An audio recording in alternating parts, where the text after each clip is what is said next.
তো গাইস দেখতে পাচ্ছেন ওখান থেকে খুবই কষ্ট করে এই পর্যন্ত এসেছি। এখান থেকে আমাদের কিন্তু খুবই কষ্ট করে আসতে হচ্ছে, আমাদের পায়ে মাটিও লেগে গিয়েছে, ঠিক আছে। তো এখান থেকে দেখতে পাচ্ছেন স্কুলটা লুকিং ঠিক এরকম ধরনের আমাদের এখান থেকে।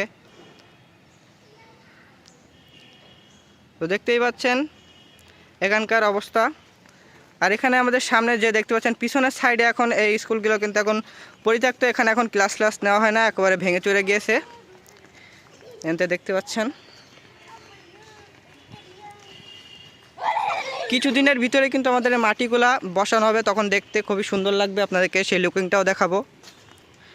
সো গাইস দেখতে পাচ্ছেন কি অবস্থা আমাদের এই যে পিছনের সাইডে যে আমাদের স্কুল ছিল আগে, সেটা কিন্তু এখানে দেখতে পাচ্ছেন উলাসী মাধ্যমিক বিদ্যালয় লেখা রয়েছে, লেখাগুলো কিন্তু মুছে গিয়েছে। আর এটা ছিল হলো আমাদের আগের অফিস রুম, আমরা এই সাইডে ক্লাস করতাম। আর এই সাইডে কিন্তু এখন অবস্থা খারাপ, এখন হলো এখানে আপনাদের সব কিছু ভেঙে চুরে গিয়েছে, ঠিক আছে। এখানে দেখতে পাচ্ছেন খুবই অবস্থা খারাপ, এখানে টোটালি কিন্তু সব কিছু ভেঙে গিয়েছে দেখতে পাচ্ছেন। তো এই সাইড থেকে কিন্তু আমরা ওখান থেকে এসেছি, এখান থেকে দেখতে পাচ্ছেন এটা হলো স্কুলের পিছন সাইড।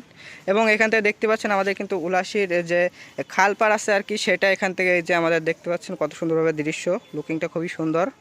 আর এখান থেকে আমাদের কিন্তু সব কিছুই পুরাতন, এখানকার অনেক আগের দেখতে পাচ্ছেন।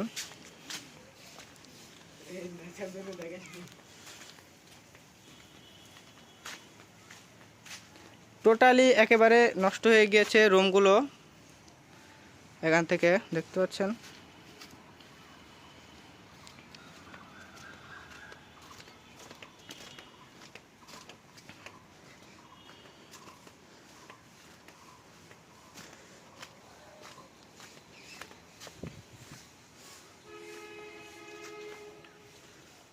এখানকার ক্লাসরুমের অবস্থাও ঠিকই একই অবস্থা দেখতে পাচ্ছেন, সবকিছু ভেঙে চুরে গিয়েছে।